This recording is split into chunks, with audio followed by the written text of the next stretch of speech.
Team Trust.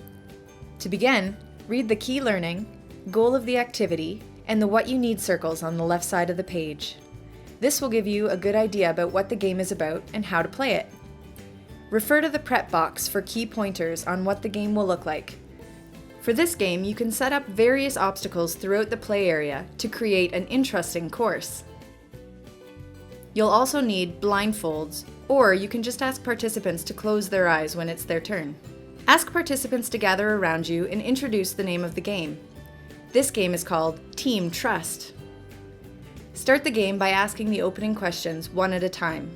Can you share an example of when you have been in a position of trust? What are some situations in which you have had to put your trust in another? Explain how to play the game by following the steps on the games sheet. Divide children into partners with one blindfold. One will be the guide, the other the truster. Step 2. The truster will be blindfolded and led by the guide carefully through the course. Step 3. When you say, "Go!" each pair will move from the start line to the other side of the obstacle course and back.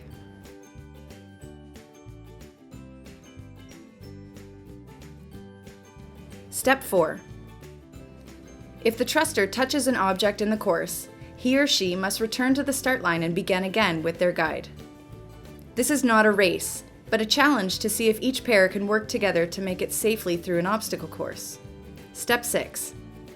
Repeat the activity so the truster and guide can change roles. Make sure to point out where the boundaries are. Now that you've explained the game, ask if any of the participants have questions. If the game is still unclear, try demonstrating how the game will look with a couple of volunteers. To get people moving, refer to the circle on the top right side of the page and divide the participants accordingly. In this case, participants need to form pairs. If you find the game is too easy or too hard, feel free to create your own variations. To conclude the game, have participants regroup and sit down in a circle with you. Start the discussion by asking the reflect questions one at a time.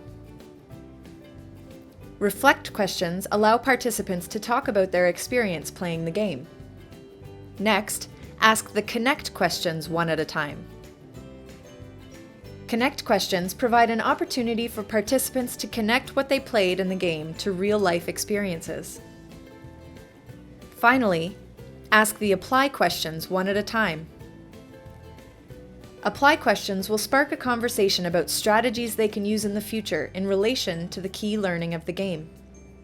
The activity is now finished. Congratulations, you've just led Team Trust.